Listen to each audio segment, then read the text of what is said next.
ความสุขมีที่สิ้นสุดเช่นเดียวกับความทุกข์ก็มีวันที่สิ้นสุดท่านทั้งหลายสุขก็ดีทุกข์ก็ดีมันมีวันที่สิ้นสุดของมันแต่จิตของเรามันไปปรุงแต่งไม่ให้สุขนั้นสิ้นสุดจิตเราไปปรุงแต่งไม่ให้ทุกข์ไม่มีไปปรุงแต่งในทุกข์ไม่ให้มีที่สิ้นสุด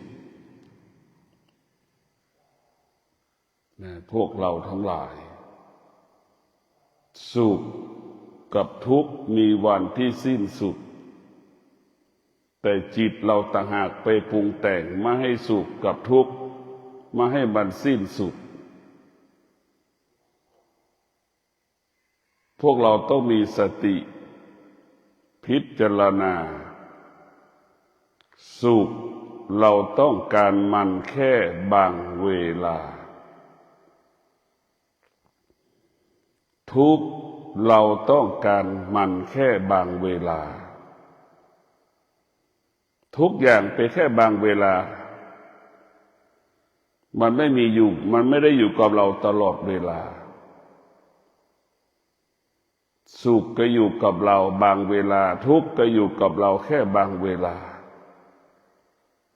แต่สิ่งที่เราต้องการตลอดเวลาก็คือความสงบความสงบเนี่ยเป็นแก่นเป็นสาระที่จิตมันต้องการและปรารถนาความสงบเป็นสิ่งไม่มีโทษต่อจิตความสงบเป็นสิ่งที่เป็นประโยชน์ต่อจิตจิตอยู่กับความสงบแล้วมีความสุขเหมือนแม่อยู่กับลูกเหมือนสามีอยู่กับภรรยาจะเป็นเช่นนั้นเพราะฉะนั้นความสงบเป็นคุณประโยชน์ต่อสภาพจิตจิตได้อยู่กับความสงบแล้วจิตนั้นจะมีความสุขเหมือนแม่พ่อสามีภรรยาลูกอยู่ร่วมกันจะมีความสุขแบบนั้นทุกวันนี้ความสุขมันเป็นโทษต่อจิตเป็นผู้ทำลายจิตความสุขเป็นผู้ทำลายจิตความสุขเป็นผู้เบียดเบียนจิตเพราะความสุขมันแปรสภาพตลอดเวลาความสุขมันแปรสภาพตลอดเวลาความสุขเป็นผู้ทำลายจิตของเราตรงกันข้ามความสงบเป็นผู้สร้างสรรค์ชีวิตของเราความสงบเป็นผู้พัฒนาจิตเป็นผู้ยกระดับจิตให้จิตเราเกิดปัญญาให้จิตเราเห็นธรรมชาติให้จิตเราเห็นสิ่งที่อยู่เหนือธรรมชาติจิตที่มีปัญญาเนี่ยจะเห็นธรรมชาติแล้วก็เห็นสิ่งที่อยู่เหนือธรรมชาติเราจะได้จิตที่มีปัญญาจึงรู้ว่าธรรมชาติเป็นผู้ที่เบียดเบียนและทำลายและทำลายชีวิตของเราเบียดเบียนทำลายความสงบเรียกว่าความสุขเป็นศัตรูของความสุขความสุขเป็นศัตรูของความสงบเป็นศัตรูต่อกันถ้ามีความสุขมันจะไม่มีคำว่าสงบความสุขมันคู่กับความสนุกความสนุกเป็นคู่ของความสุขแต่พวกเราทั้งหลายความสุขมันเป็นศัตรูของความสงบความสงบเป็นศัตรูของความสุขเหมือนคนขัดแย้งกันอยู่ใกล้กันแล้วไม่มีความสุข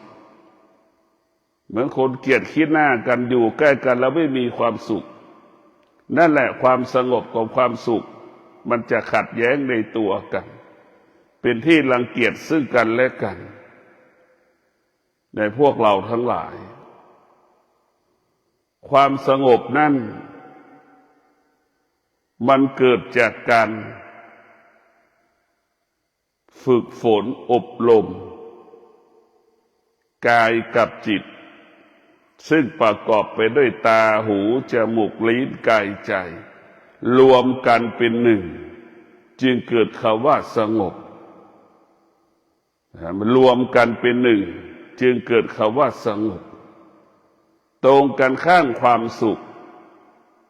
แค่ตาเห็นรูปมันก็เกิดความสุขใช่ไหมตามันก็ขัดแย้งกับหูอีกหรือตามันขัดแย้งกับลิ้นอีกเช่นตาเราเห็นรูปแบบของอาหารเกิดความสุขอยากจะกินคิดแล้วว่าจะเป็นอย่างนั้นอาหารจะเป็นอย่างนั้นเป็นอย่างนี้เห็นไหมแต่ลิ้นไปพอลิ้นไปชิมแล้วลิ้นปฏิเสธอาหารเห็นไหมนี่แหละมันไม่รวมกันมันไม่ได้เป็นเอกภาพสุขมันจะแค่นิดหนึ่ง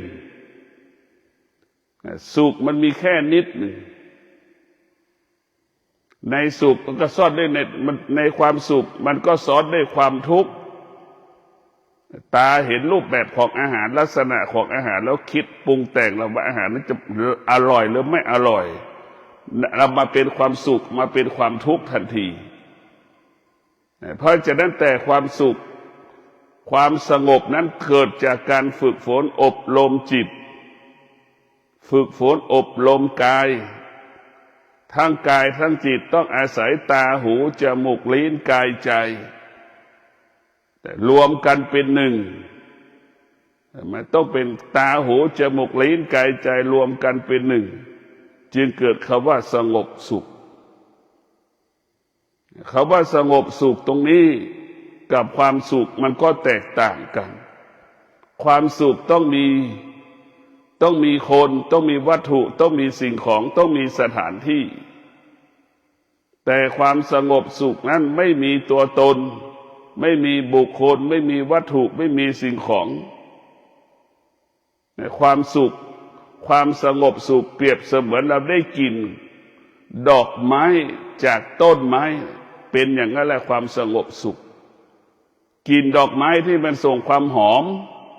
มากระทบกับจิตเราเราสุขอย่างนั้นแหละเราไม่สามารถจับดอกไม้ได้เรารู้ได้แต่เราไม่สามารถจับมันได้ความสงบก็รู้ได้เฉพาะผู้ปฏิบัติรู้ว่าสงบสุขเมื่อมันสงบแล้วตัวเราไม่มีตัวมีแต่ความรู้สึกตัวอยู่ตลอดเวลารู้ว่ามันสงบแต่ตอนไม่มีตัวหัวก็ไม่มีตัวก็ไม่มีเลยเหมือนกลิ่นของดอกไม้ที่มันส่งกลิ่นหอมจากต้นนั่นแหละพวกเราทั้งหลายพวกเราต้องมีสติพิจารณาความสุขเป็นเรื่องของกิเลสตัณหาราคะถ้าความสงบนั้นปราศจากกิเลสตัณหาราคะปราศจากบุคคลปราศจากรูปแบบกฎเกณฑ์กติกาในพวกเราทั้งหลายความสงบมันต้องอาศัยการฝึกฝนอบรมตาหูจมูกลิ้นกายใจรวมกันเป็นหนึ่งรวมกันเป็นหนึ่งมันจึงเกิดคำว่าสงบสุขมันรวมกันเป็นหนึ่งเรารู้แล้วว่าสุขมันมีที่สิ้นสุดทุกข์มันมีวันที่สิ้นสุดเมื่อเรามีสติสติจะทำให้สุขมีวันที่สิ้นสุดสติจะทำให้ทุกข์มีวันที่สิ้นสุดตราบใดเรายังขาดสติสุขไม่มีที่สิ้นสุดทุกข์ไม่มีที่สิ้นสุด พวกเราทั้งหลายเราจะเป็นต้องใช้กำลังสติและปัญญาเราจะเป็นต้องอาศัยสติและปัญญาหยุดความสุขหยุดความทุกข์ให้สุขมันสิ้นสุดให้ทุกข์มันสิ้นสุดเรียกว่าสิ้นสุดด้วยสติและปัญญาสุขกับทุกข์ก็เปรียบเสมือนขยะวัตถุสิ่งของต่างๆมันจะหมดสิ้นไปจากโกดังหมดสิ้นไปจากสถานที่เราเอาขยะวัตถุสิ่งของมาวางไว้ได้เราต้องอาศัยสติและปัญญามาจัดการแก้ปัญหาจัดการเก็บวัสดุคลุภัณฑ์ต่างๆขยะต่างๆให้หมดสิ้นไปจากสถานที่นั้นๆพวกเราทั้งหลายสุขเป็นเรื่องของเด็กๆทุกข์ก็เป็นเรื่องของเด็กๆส่วนความสงบนั้นเป็นเรื่องของผู้ใหญ่คนที่อายุ80ยังมีความสุขอยู่จิตก็ยังเป็นเด็ก10 ขวบอยู่แต่พวกเราทั้งหลายความสุขเป็นเรื่องของเด็กๆบุคคลใดอยู่กับความสุขอยู่บุคคลใดอยู่กับความทุกข์อยู่ก็ยังเป็นเด็กอยู่ดีเหมือนเด็กก็แบบเหมือนเด็ก10 ขวบ6 ขวบแม่ไม่ให้ขนมมันแม่ไม่ให้มาเล่นโทรศัพท์มันก็เกิดความทุกข์ร้องไห้เสียใจแสดงอาการเช่นเดียวกับคนแก่80 70ยังอยู่กับความสุขความทุกข์จิตก็ยังเป็นเด็กอยู่ดีมันแก่แต่ตัวไอ้แก่ก็แค่สมมุติบัญญัติแก่ที่เป็นสมมุติบัญญัติว่าคนแก่คนอายุมากแต่ความจริงแล้วจะแก่จะหนุ่มขอให้มีสติกับปัญญาเมื่อเรามีสติมีกับปัญญานั่นแหละเราจะเป็นผู้ใหญ่มีสติมีปัญญาเราจะเป็นผู้ใหญ่สงบนิ่งต่อปัญหาเหตุการณ์ที่มันเกิดขึ้นกับลูกๆเช่นลูกทะเลาะกันขัดแย้งกันในครอบครัวผู้เป็นพ่อผู้เป็นแม่ก็สงบนิ่งก็เดี๋ยวมันก็หายกันไป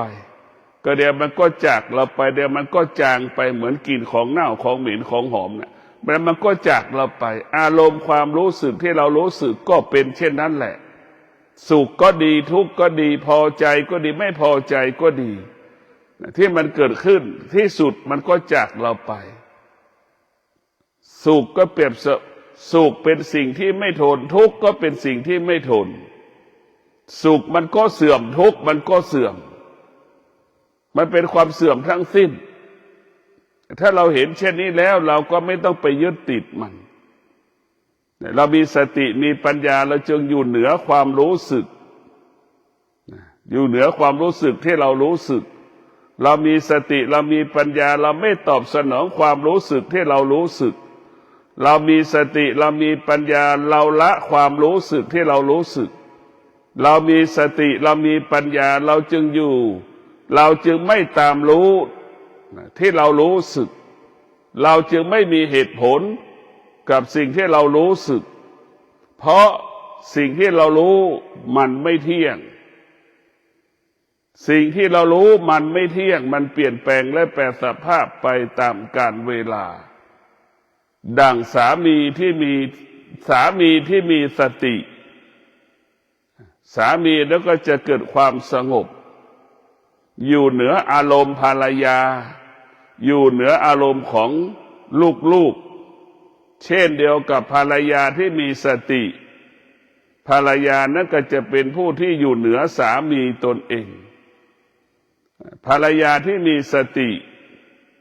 ภรรยานั้นก็จะเป็นผู้ที่มีความสงบ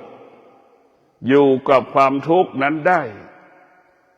อยู่กับความทุกข์นั้นได้อยู่เหนือความทุกข์ที่มันเกิดขึ้นขนาดนั้นได้ในพวกเราทั้งหลายเราจะเห็นว่าสติ จัดก่อการกำเนิดคำว่ามั่นคงสามีภรรยาคนใดคนหนึ่งขอให้มีสติก็พอ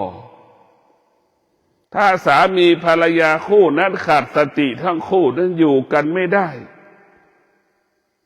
สามีภรรยาคู่นั้นจะกลายเป็นศัตรูของกัน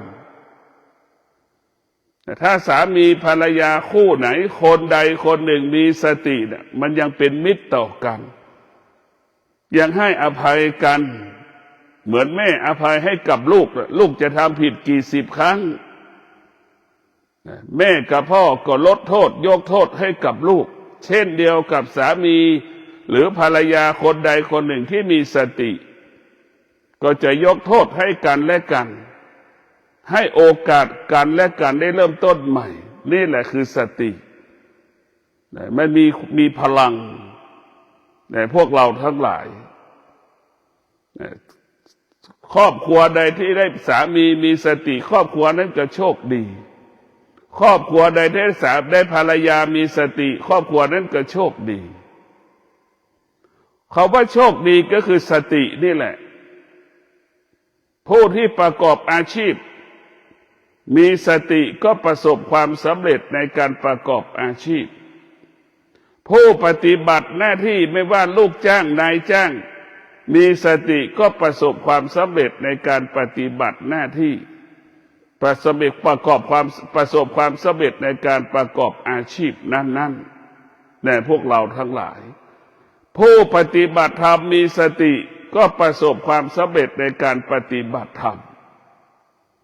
เพราะฉะนั้นสติจึงเป็นเหตุให้เกิดคำว่าสำเร็จเรามีสติเราจะประสบความสำเร็จความสำเร็จที่เกิดจากสตินั้นปราศจากสิ่งที่เป็นโทษมีแต่คุณประโยชน์ตรงกันข้ามความสำเร็จเกิดจากความคิดความสำเร็จเกิดจากความคิดเนี่ยเป็นความสำเร็จที่เป็นโทษเป็นสิ่งที่เป็นโทษต่อชีวิตอาชีพหน้าที่ครอบครัวของเราความสำเร็จเกิดจากความคิดเป็นสิ่งที่มีโทษข้อความคิดคือความโลภความโกรธความหลงความคิดประกอบไปด้วยความอยากในพวกเราทั้งหลายมันเป็นสิ่งที่เป็นโทษอยู่ในความคิดเพราะถ้าความสำเร็จเกิดจากความคิดมันจึงเกิดปัญหาเป็นปัญหาดังสังคมที่เรารู้อยู่ปัจจุบันมีเงินแสนเงินล้านที่สุดก็ถูกยึดมีเงินหลายล้านก็ถูกยึดเห็นไหมเพราะความสำเร็จนั้นเกิดจากความคิดมันเป็นโทษต่อชีวิตเป็นโทษต่อการครอบครองความสำเร็จที่เราได้มาเช่นข้าราชการได้มาซึ่งฐานะตำแหน่งในเดือนตุลาคมที่ผ่านมาท่านข้าราชการได้ตำแหน่งในเดือนตุลาคมประกอบไปด้วยศีลทั้ง5 ข้อเนี่ย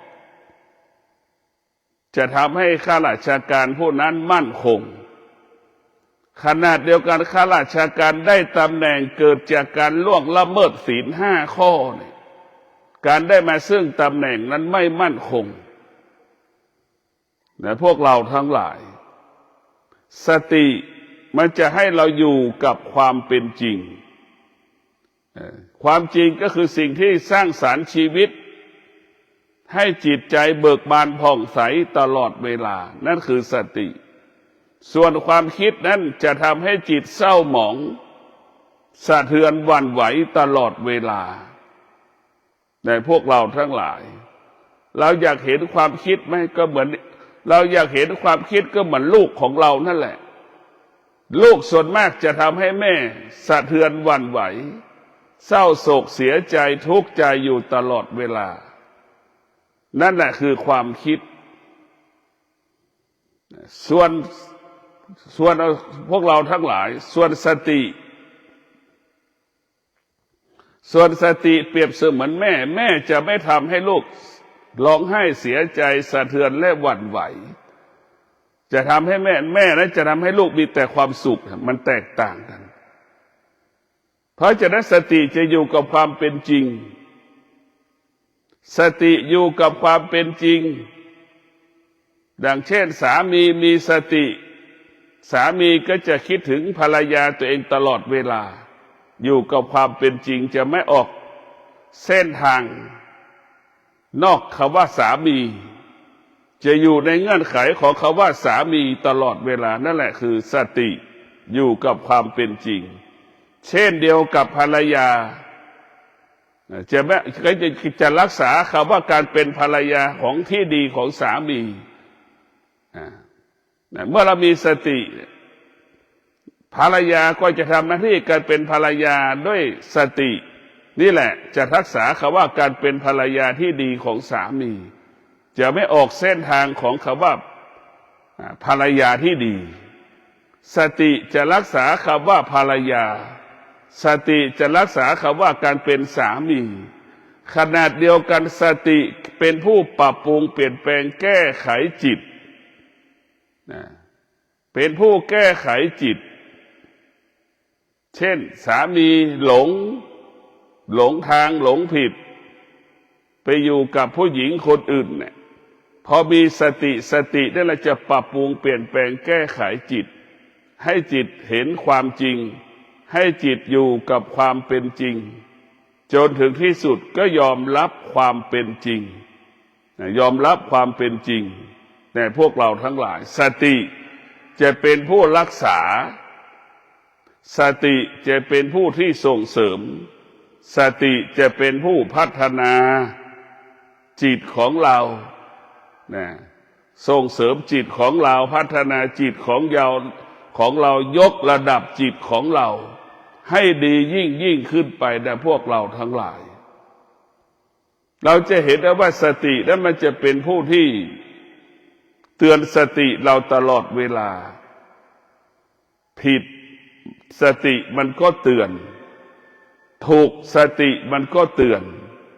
สติจะเป็นผู้เตือนจิตตลอดเวลาถ้ามันผิดสติมันก็เตือนจิตให้เราละและถอยออกอยู่ห่างๆแต่ไม่พวกเราทั้งหลายสติมันก็เตือนจิตเราให้เราต้อนรับความดีให้เราอยู่กับความดีอยู่กับความดีอยู่ใกล้ความดีแต่แม้สติมันก็เตือนทั้งสองอย่างสติมันเตือนจิตให้อยู่กับความดีงามเช่นให้สติมันจะเตือนจิตแล้วให้จิตละอาศัยศีลสมาธิปัญญาสติมันจะเตือนจิตเราอย่าอยู่ห่างศีลสมาธิปัญญานะมันจะบอกให้เราอย่างนี้สติมันก็จะบอกว่าศีลสมาธิปัญญาเป็นสิ่งที่มีคุณค่าต่อจิตเป็นสิ่งที่จิตพึงอยู่ใกล้อยู่แล้วมีความสุขอยู่แล้วเกิดประโยชน์เป็นประโยชน์ต่อจิตสติมันจะเตือนแบบนี้พวกเราทั้งหลายอะไรก็แล้วแต่อย่างที่บอกละมันต้องมีสติที่จะแก้ไขทุกอย่างสติเป็นผู้แก้ไขทุกสิ่งทุกอย่างขนาดเดียวกันสติก็เป็นผู้พัฒนาทุกสิ่งทุกอย่างจะแก้ไขสำเร็จก็เพราะสติจะพัฒนาสำเร็จก็เพราะสติจะแก้ปัญหาสำเร็จก็เพราะสติการเปลี่ยนแปลงของมนุษย์ถ้ามีสติก็จะเปลี่ยนแปลงได้ง่ายถ้าเราขาดสติก็จะเปลี่ยนแปลงได้ยากสติประกอบไปด้วยสัจจะวิริยะขันติสติประกอบไปด้วยสติสัจจะวิริยะขันติเปลี่ยนแปลงไปสู่ความดีงามยิ่งขึ้นไปเช่นคนยากจนมีสติมีสัจจะมีวิริยะขันติคนยากจนจะกลายเป็นคนที่มีกินมีใช้เหลือกินเหลือใช้ชีวิตจึงเกิดคำว่าการเปลี่ยนแปลงไปสู่ความดีงามเราขาดสติก็ขาดเมื่อเราขาดสติก็ขาดสัจจะขาดวิริยะขาดขันติก็ให้เราคงสภาพคำว่ายากจนเหมือนเดิมยากจนเหมือนเดิมอดอยากเหมือนเดิมนี่แหละพวกเราทั้งหลายสติจะเป็นผู้เปลี่ยนแปลงชีวิตสติเป็นผู้ยกระดับจิตสติจะเป็นผู้เปลี่ยนแปลงอยู่ทำให้เราอยู่ดีกินดียิ่งขึ้นไปในพวกเราทั้งหลายเมื่อเรามีสติเราก็จะเป็นคนที่อดทน เมื่อเรามีสติเราจะเป็นบุคคลที่มีวิริยะภาคเพียรเมื่อเรามีสติเราจะใช้สมาธิเมื่อเรามีสติเราจะงดใช้ความคิดนะพวกเราทั้งหลายสำคัญที่สุดก็คือสติมันจะให้เราใช้สมาธิมันจะไม่ให้เราใช้ความคิดความคิดก็อาศัยแค่ตาเห็นรูปจะไปตัดสินใจก็ไม่ได้ความคิดอาศัยแค่หูอย่างเดียวแต่ถ้าสตินั้นจะต้องอาศัยตาหูจมูกลิ้นกายใจรวมกันเป็นหนึ่ง6 คนนี้ต้องยอมรับเช่นตาหูจมูกลิ้นกายใจอายตนะทั้ง6ต้องมีเสียงเดียวยอมรับกันเป็นเอกภาพนี่แหละคือความสงบในพวกเราทั้งหลายพวกเราต้องมีสติพิจารณาว่าสติเป็นผู้พัฒนาจิตถ้าเรามีสติสิ่งที่ตรงข้ามกับสติก็ทุเลาเบาบางลงความโลภความโกรธความหลงก็ทุเลาเบาบางลงถ้าเรามีสติมันก็จะไปหยุดยั้งสิ่งที่เรารู้สึกได้เพราะสตินั้นจะเป็นผู้หยุดสติจะเป็นผู้หยุดสิ่งที่เป็นอธรรมสิ่งที่เป็นอกุศลถ้าเรามีสติพวกเราทั้งหลายถ้ามีสติมันก็จะมีพลังให้เราอยู่เหนือความโลภความโกรธความหลงอีกเรามีสติพวกเราทั้งหลายสิ่งที่ไม่มีค่าก็คือความโลภความโกรธความหลงเป็นสิ่งที่ไม่มีค่าสำหรับสติสิ่งที่มีค่าสำหรับสติก็คือความสงบเกิดขึ้นที่กายที่จิตที่ใจของเรา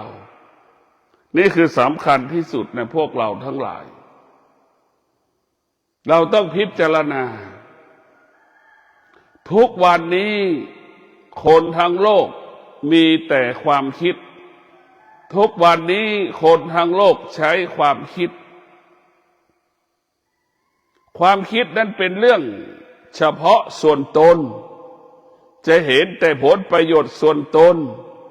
จะเห็นแต่ได้ที่เราจะต้องได้ในความได้ของเรามันทำลายความเสียหายให้กับบุคคลอื่นเราไม่สนใจเห็นไหมนั่นแหละว่ามันอยู่กันแล้วว่าความคิดอยู่กับความไม่เป็นจริงจากที่เราได้แต่เราก็ไปทำสิ่งนั้นไปทำสิ่งที่เราได้เนี่ยเกิดความเสียหายอีกในพวกเราทั้งหลายความคิดมันเป็นเฉพาะส่วนตนมันยังไม่เป็นของสากลถ้ามันเป็นของสากลแล้วมันต้องอาศัยสมาธิต้องอาศัยสติมันจะทำสิ่งใดมันจะไม่ให้สิ่งรอบๆตัวนั้นปริบทนั้นเกิดความเสียหายเดือดร้อนดังลูกที่มีสติจะไม่ทำให้พ่อแม่ร้องไห้เสียใจนั่นแหละนั่นแหละคือจะต้องคิดถึงรอบผลเสียผลลัพธ์ได้คิดถึงสิ่งที่มันเป็นบวกสิ่งที่มันเป็นลบปรากฏกับเราไม่ให้เกิดกระทบกับพ่อกับแม่กับบุคคลอันที่เราเป็นที่รักของเรานี่แหละคือตัวสตินี่คือตัวสมาธิมันจะมองรอบด้านแต่ส่วนความคิดนั้นไม่เป็นความคิดก็ความคิดคือความอยากความคิดคือความโลภเห็นแต่ตนเองเป็นหลักการได้มาซึ่งวัตถุสิ่งของต่างๆเราจะไม่สนใจว่าใครจะเดือดร้อนเราจะเอาให้ได้นะสภาพโลกมันจึงเป็นเช่นนี้สภาพมนุษย์โลกมันจึงอยู่แบบลำบากอดอยากเพราะเราใช้ความคิดถ้าชาวโลกกลับมาใช้สติแล้วโลกใบนี้จะสงบสุขครอบครัวก็สงบสุขเพราะครอบครัวใช้ความคิดครอบครัวจึงเกิดคำว่าวุ่นวายครอบครัวใดที่ใช้สติครอบครัวนั้นจะสงบสุขอย่างที่บอกแล้วว่าสติจะรู้เท่าทันสิ่งที่เหตุการณ์ที่มันเกิดเหตุการณ์ที่มันเกิดเนี่ยเป็นลบเนี่ยเช่นลูกโมโหหงุดหงิดไม่พอใจพ่อและแม่อย่างเนี้ยแม่ก็มีสติจะอยู่เหนือลูกตนเอง แม่ก็มีสติจะควบคุมอารมณ์จะไม่โต้ตอบไม่ตอบสนองที่ลูกสำแดงอาการออกอาการโต้ตอบแม่ว่าให้แม่แสดงกิริยาอาการให้พ่อกับแม่เห็นไหมพ่อแม่มีสติพ่อแม่ก็หยุดอารมณ์ความรู้สึกที่ไม่พอใจนั้นได้ในพวกเราทั้งหลายนี่แหละคืออานุภาพของธรรมะในสตินั้นมันจะมีพลังพวกเราทั้งหลายมันเป็นประโยชน์เรากลับมาสนใจสติมากกว่าสนใจจิตจิตของเรามันไปอาศัยความคิดมันก็ไม่มีคำว่าจบสิ้นถ้าจิตอาศัยสติมันจะมีคำว่าจบสิ้นมันจบสิ้นด้วยสติกับปัญญาชีวิตลุกวันนี้มันจบชีวิตของเรามันอาศัยความคิดมันจะไม่มีคำว่าจบสิ้นและไม่มีคำว่าสิ้นที่สิ้นสุดไม่มีคำว่าจบสิ้นและสิ้นสุดเพราะความคิดก็เหมือนเชื้อไวรัสไข้หวัดใหญ่สายพันธุ์ A สายพันธุ์ B แปรสภาพไปตลอดเวลาเป็นไวรัสสารพัดไวรัสที่อยู่ในร่างกายของเราเห็นไหมไวรัสงูสวัสด์นึกดูดิมันไปหมดแหละคือความคิดมันแปรสภาพมันเหมือนเชื้อโรคนั่นแหละคือความคิดของเราในพวกเราทั้งหลายเราต้องพิจารณาสตินั้นเป็นเครื่องป้องกันสติเป็นเครื่องป้องกันความคิดสติเป็นผู้ควบคุมความคิดสติเปรียบเสมือนวัคซีนสติเปรียบเสมือนวัคซีนป้องกันไข้หวัดใหญ่สายพันธุ์ A สายพันธุ์ B นะเราฉีดวัคซีนเห็นไหมป้องกันอย่างนั้นแหละแต่พวกเราทั้งหลายป้องกันโรคสารพัดโรคนั่นคือสติเป็นเครื่องป้องกันถ้าสติมีตัวตนก็เหมือนเชื้อก็เหมือนยาวัคซีนนั่นแหละเหมือนวัคซีนที่เราไปฉีดป้องกันสายพันธุ์ A สายพันธุ์ B เนี่ยไข้หวัดใหญ่พวกเราทั้งหลายสติเป็นสิ่งที่เกิดประโยชน์เป็นประโยชน์ต่อชีวิตของเราเราต้องให้จิตพึ่งพาสติเราต้องให้จิตอาศัยสติเมื่อเราอาศัยสติจิตก็จะอยู่กับความเป็นจริงจิตก็จะละความคิดจิตก็มาแสวงหาความสงบจิตมันก็ละความสุขจิตมันก็ทิ้งความทุกข์ถ้าสุขยังเกิดทุกข์ยังเกิดอยู่ในกายความสงบมันจะไม่เกิดเพราะฉะนั้นสติมันจึงบอกให้จิตละทุกข์ละสุขความสงบถึงจะเกิดถ้าตราบใดจิตเรายังมีสุขมีทุกข์ความสงบมันจะไม่เกิดเพราะสุขก็ดีทุกข์ก็ดีเป็นสิ่งที่กีดขวางกั้นความสงบในพวกเราทั้งหลายเราจะต้องละความสุขความทุกข์เราจะต้องอยู่เหนือความสุขความทุกข์ความสงบถึงจะเกิดในความสงบถึงจะเกิดเราต้องอยู่เหนือมันแต่พวกเราต้องพิจารณาว่าชีวิตของเรานั้นมันต้องอาศัยธรรมพึ่งพาธรรมแม่มีสติแม่มีสติแม่นั้นก็มีความสุขแม่มีสติแม่ก็เป็นผู้สร้างความสุขแม่มีสติแม่ก็เป็นการมอบความสุขให้กับลูกตนเองและแล้วว่าสติพวกเราทั้งหลายสร้างความดีงามให้กับชีวิตของเราสติได้สร้างความดีงามส่วนความคิดทำลายความดีงามของเราความคิดคือตัวทำลายนะสติเป็นผู้ที่สร้างชีวิตเราให้เกิดความดีงามสติเช่นฤดูหนาวกำลังปรากฏขนาดนี้สติมันก็รู้ว่าเรามีเสื้อกันหนาวอยู่เสื้อกันหนาวปีที่แล้วที่เราซื้ออยู่มันก็ยังมีอยู่ใช้ได้อยู่สติมันก็บอกให้เราใช้เสื้อกันหนาวตัวเก่า นี่แหละมันสร้างสรรค์ชีวิตเรานี่แหละมันทำให้ชีวิตเราเกิดความดีงามส่วนความคิดในพวกเราทั้งหลายปีที่แล้วเราก็ซื้อเสื้อกันหนาวปีนี้ฤดูหนาวกำลังปรากฏมันก็จะความคิดมันก็ต้องการซื้อเสื้อกันหนาวตัวใหม่อีกนี่แหละความคิดคือความโลภคิดเองเองใส่เสื้อกันหนาวตัวใหม่ไม่จะเป็นอย่างนั้นเป็นอย่างนี้คิดเองเองใส่เสื้อกันหนาวตัวเก่าจะเป็นอย่างนั้นเป็นอย่างนี้เนี่ยเรียกว่าความคิดอยู่กับความไม่เป็นจริงส่วนสตินั้นอยู่กับความเป็นจริงคือใส่เสื้อกันหนาวตัวใหม่ตัวเก่าใส่แล้วเป้าหมายคือวัตถุประสงค์ก็คือให้ร่างกายอบอุ่น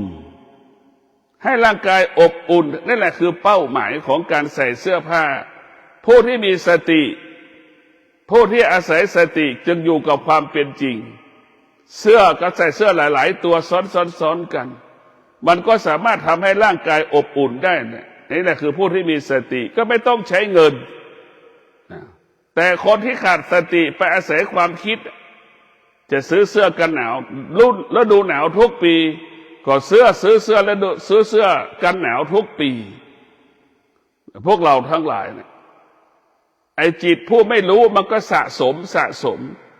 ดังคนจำนวนมากสะสมเสื้อผ้านั่นแหละซื้อตัวแล้วตัวเล่าซื้อตัวแล้วตัวเล่ากางเกงเสื้อผ้าน่ะไม่มีที่สิ้นสุดมันจะไปจบตรงไหนล่ะพวกเราทั้งหลายความคิดไม่มีที่สิ้นสุดบอกให้เรารู้ชีวิตเราจะสิ้นสุดได้ต้องมีสติจิตเราจะมีสิ้นสุดได้ต้องสติสตินั่นแหละจะทำให้ความสุขมีวันที่สิ้นสุดสตินั่นแหละจะทำให้ความทุกข์มีวันที่สิ้นสุดสตินั่นแหละจะทำให้ความโลภมีวันที่สิ้นสุดความโกรธมีวันที่สิ้นสุดความหลงมีวันที่สิ้นสุดสติถ้ามีตัวตนก็เหมือนน้ำยาล้างห้องน้ำนะสติถ้ามีตัวตนก็เปรียบเสมือนน้ำยาล้างห้องน้ำวิกซอง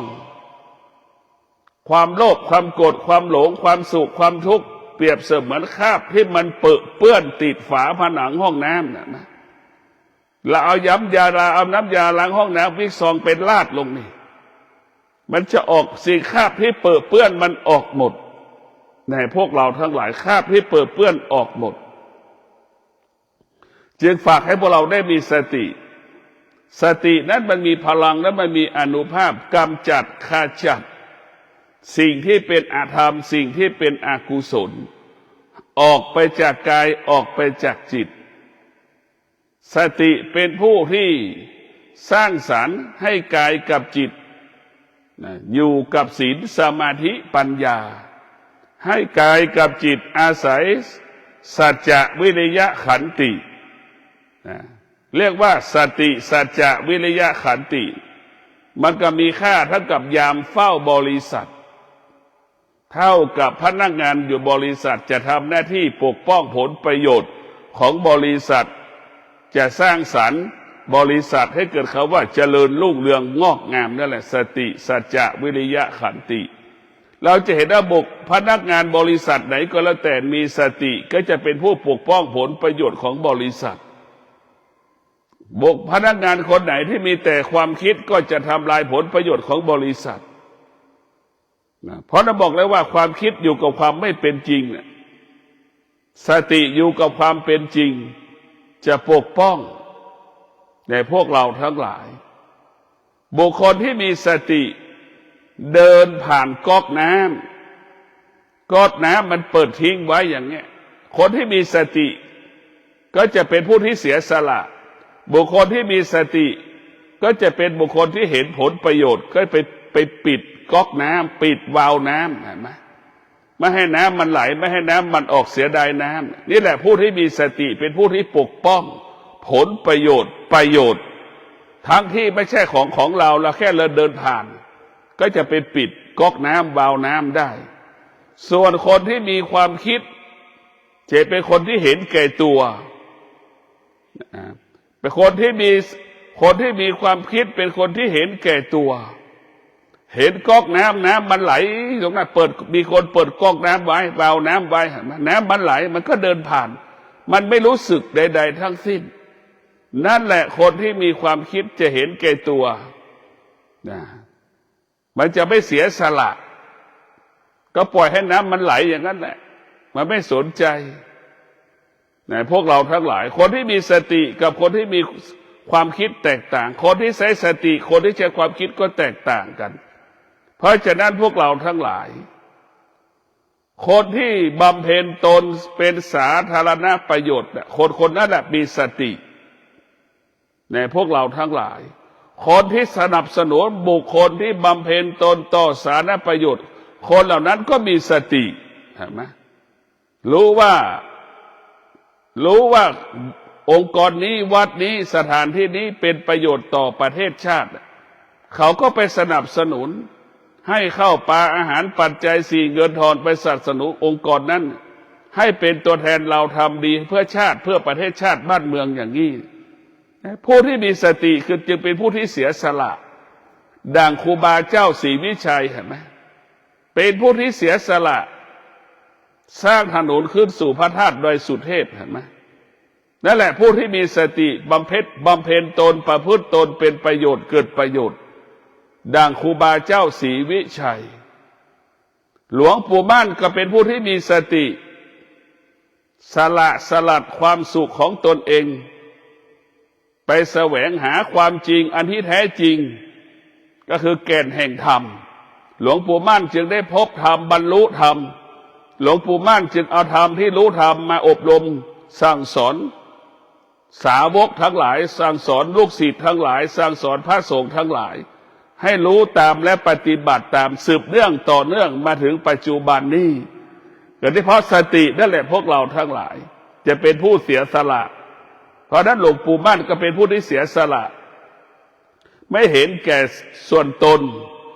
เห็นแก่ประโยชน์ของชาติศาสนาของโลกเป็นหลักเพราะฉะนั้นหลวงปู่มั่นจึงได้ค้นพบความจริงเสียสละหลวงปู่มั่นเสียสละการเป็นมนุษย์หลวงปู่มั่นจึงอยู่เหนือมนุษย์เพราะหลวงปู่มั่นมีธรรมนี่แหละทำให้เราอยู่เหนือมนุษย์ในพวกเราทั้งหลายทำให้เราอยู่เหนือมนุษย์หลวงปู่มั่นมีธรรมหลวงปู่มั่นจึงอยู่เหนือมนุษย์ทั้งประเทศไทยหลวงปู่มั่นจึงอยู่เหนือมนุษย์ทั้งโลกเพราะฉะนั้นพวกเราทั้งหลายธรรมเนี่ยจึงอยู่เหนือโลก